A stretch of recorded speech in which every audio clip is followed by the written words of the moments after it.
அருகே போதைக்கு எதிராக வீத லீடர்ஸ் அமைப்பு சார்பில் நடைபெற்ற விழிப்புணர்வு நிகழ்ச்சியில் திரளான இளைஞர்கள் பங்கேற்றனர். ஈரோடு மாவட்டம் சூரம்பட்டி பேருந்து நிலையத்தில் வீத லீடர்ஸ் ஃபவுண்டேஷன் சார்பில் போதைக்கு எதிரான விழிப்புணர்வு மற்றும் உறுதிமொழி நிகழ்ச்சி நடைபெற்றது. அண்ணாமலையின் வழிகாட்டுதலின்படி நடைபெற்ற இந்த நிகழ்வில் நிர்வாகிகளும் இளைஞர்களும் விழிப்புணர்வு பதாகைகளை ஏந்தி பொதுமக்களிடம் விழிப்புணர்வை ஏற்படுத்தினர். மேலும் இனி எந்த சூழலிலும் போதைக்கு அடிமையாக மாட்டோம், போதை ஒழிப்புக்காக சமூகத்தில் விழிப்புணர்வு ஏற்படுத்துவோம் என அவர்கள் உறுதிமொழி ஏற்றுக்கொண்டனர். வீத லீடர் அமைப்பின் சார்பாக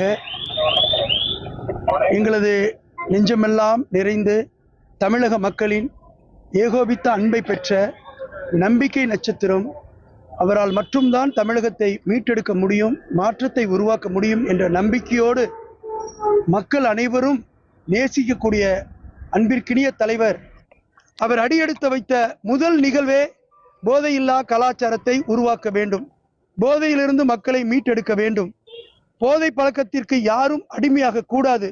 இதுதான் அவர் பொது வாழ்வில் அடியெடுத்து வைத்த பின்பு இன்றைக்கு அரசியல் கட்சியை ஆரம்பிப்பதற்கு முன்பாக எடுத்திருக்கக்கூடிய முதல் படி.